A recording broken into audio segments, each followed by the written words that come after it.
कहानी है। एक राजा हुए थे और वे व्यक्ति का अकेले रहने से उसके मस्तिष्क पर, उसके मन पर क्या प्रभाव पड़ता है ये प्रयोग करना चाह रहा था। तो उसने राज्य के अंदर सबसे स्वस्थ व्यक्ति ढूंढा जो सबसे ज्यादा स्वस्थ है और हर तरह से वो खुशहाल है।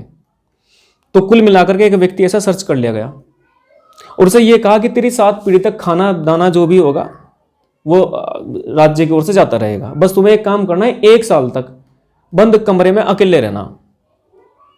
समझ गए ना? 1 साल तक बंद कमरे में अकेले रहना, सारी खाने पीने की चीजें तुम्हें दी जाएगी, लेकिन कोई इंसान नहीं होगा बात करने के लिए, ना कोई टीवी ना कोई फोन, कुछ नहीं होगा। ऐसा फोन तो थे नहीं उस समय, खैर।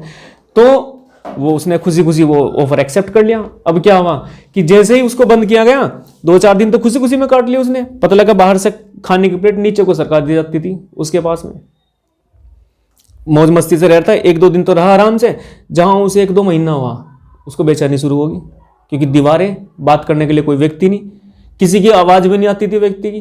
तो कुल मिलाकर के वो 2-1 महीने के अंदर ही, महीने भर के अंदर ही वो पागल हो गया और वापस ठीक होने में उसको 6 महीने लगे। समझ गए ना? तो एकांत रहने का इतना गहरा प्रभाव मनुष्य के मन पर, उसके मस्तिष्क पर पड़ता है कि वो बहुत बुरा असर पड़ता है उसका। समझ रहे ना? तो कुल मिलाकर के सेक्शन 73 में एकांत परिरोध, सोलिटरी कन्फाइनमेंट दिया हुआ है।